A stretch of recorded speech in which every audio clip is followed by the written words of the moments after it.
You have just seen 4 video clips that simulate the experience of dining alone.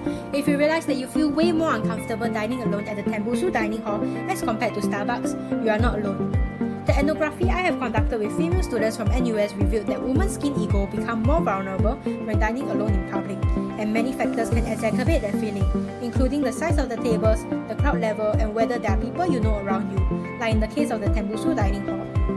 As a result, it is common for solo diners to develop a second skin as a substitution container to protect their skin ego from harm. Do you feel more comfortable when your attention was redirected towards your phone, even though you can still hear the background noise from the dining hall? This is actually one of the most common ways of developing a second skin to cope with a threatened skin ego, by letting the phone act as a substitute container.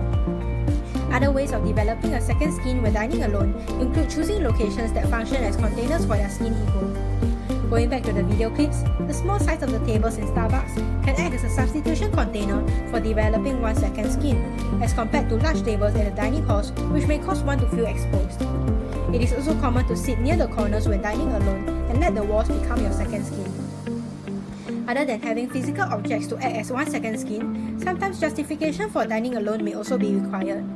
For example, having an excuse for dining alone, such as having CCA afterwards or having to catch up on schoolwork, can help to reduce anxiety when dining alone, even if no one questions your solo existence at the dining hall.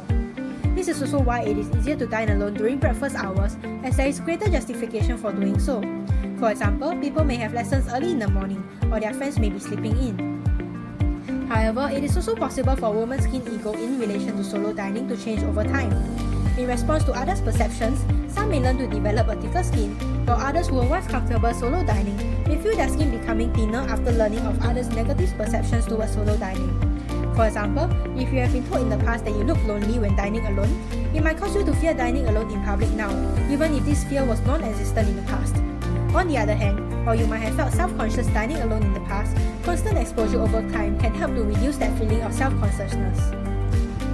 I hope that you have realized by sitting in this chair and experiencing how dining alone feels like from both a third person and a first person perspective, that the vulnerability of our skin ego does not come from objective reality, but rather from our own fantasy. This fear arises from our own perception that others are staring at us, as well as from the internalized idea that there is something wrong with dining alone, due to the highly social aspect of dining out in public. Hence, without having physical objects or justifications for dining alone to serve as our second skin, many of us fear dining alone. With that, we have come to the end of this exhibition.